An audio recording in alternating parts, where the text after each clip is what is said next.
Blacka Décrypte aujourd'hui va vous parler du terrorisme français.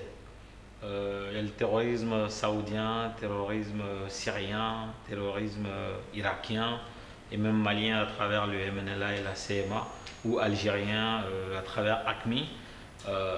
Il faut reconnaître, même si c'est difficile de reconnaître ces enfants égarés, la France produit des terroristes.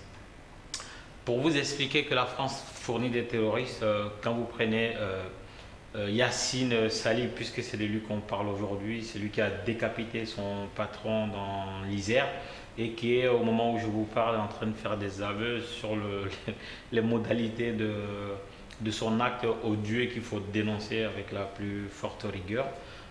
Yacine Sali, comme Mohamed Merah, comme Amédi Koulibaly, comme les frères Kouachi, ou même comme Bob Denard, si nous remontons à 30 ans en arrière, le spécialiste des coups d'État en Afrique qui déposait des présidents dans un bain de sang et installait d'autres présidents avec l'aide de la logistique française et du renseignement français. Et donc le terrorisme français n'a pas commencé aujourd'hui en 2015, non. Il y a des gens qui se sont réveillés avec l'arrivée de Facebook grâce à Mark Zuckerberg, mais avant, il faut savoir qu'il y avait une vie et il y avait du terrorisme. Autant Osama Ben Laden, Abu Nidal ou autre chose sont très connus. On parle très peu des gens comme Bob Denard aujourd'hui qui sont les précurseurs de certaines personnes telles que Yacine Sali, Mohamed Merah, Amédi Koulibaly ou les frères Kouachi.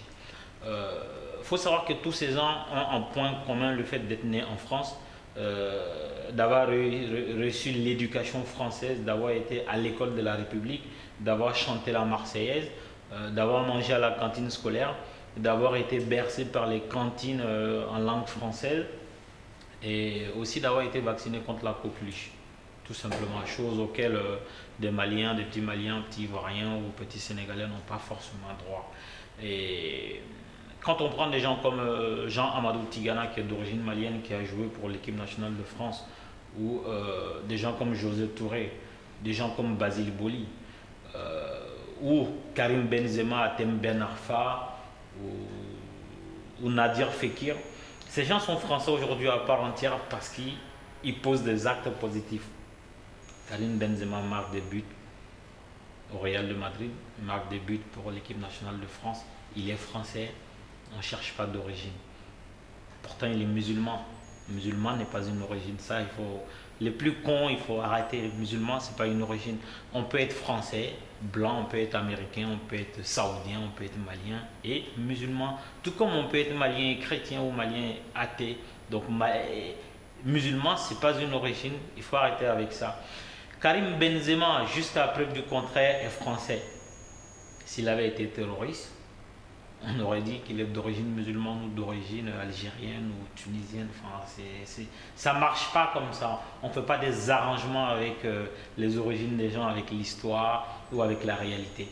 On est français, on a un passeport français. Il faut assumer que la France produit des terroristes. Le fait de fermer les yeux, de refuser que ces gens sont des Français à part entière qui ont été vaccinés contre la coqueluche en France, ça nous retarde dans la recherche des solutions.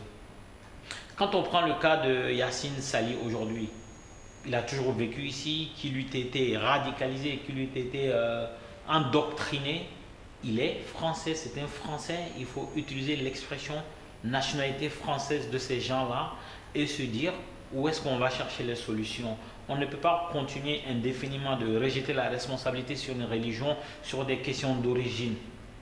Ceux qui ont réussi, on ne fait pas de problème, on ne les renvoie pas à leur pays, au pays d'origine de leurs parents. Ces gens n'ont jamais passé 3 mois dans un autre pays. C'est l'échec du système d'éducation français sur une partie de sa politique, sur une partie de sa population, pardon, qui doit être remis en question. Comment ces gens-là se voient dans le reflet global? Est-ce que ces gens se reconnaissent dans l'album familial français? Est-ce que ces gens sont acceptés? Est-ce que ces gens sont regardés sans préjugés? Est-ce que ces gens sont mis de côté? C'est ça la vraie question. Tous les fils d'immigrés ou tous les musulmans de France, y compris les caucasiens, ne sont pas des terroristes. Et donc, ceux qui dérapent, il faut juste se poser la question pourquoi ils dérapent. Pourquoi ce n'est pas à Neuilly qu'on trouve des gens qui vont égorger leur patron. Pourquoi c'est toujours dans les mêmes endroits, c'est toujours dans la même sphère? Et pourtant, ce sont tous des Français qui sont tous allés à l'école de la République, qui ont tous été dans les mêmes crèches, dans les mêmes maternelles, dans les mêmes écoles primaires. Pourquoi, à un moment donné, il y en a certains qui partent à la dérive?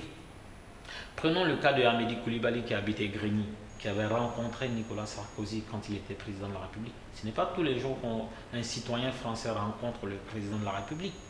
Et son rêve à Amédi Koulibaly, c'était d'être embauché à l'usine Renault. Qu'est-ce qui s'est passé entre ce rêve-là de travailler, de gagner sa vie à la sueur de son front et le passage à l'acte terroriste dans la République française? Il n'est allé vivre nulle part. C'est ça les vraies questions. Tant que Manuel Valls, François Hollande, Bernard Cazeneuve, et j'en oublie certainement, continueront à alimenter le sujet de la religion autour du comportement de ces gens, on ne trouvera jamais la solution au terrorisme français. Un musulman ne tue pas, mettez-vous ça dans le crâne. Un musulman, pendant le mois de Ramadan, est occupé à faire autre chose. Sa religion lui dit que tuer, c'est le crime suprême. Ce ne sont pas des musulmans. Ce sont des gens qui utilisent des sujets que vous manipulez à mauvais escient pour faire du mal à d'autres Français. Ils seront enterrés en France.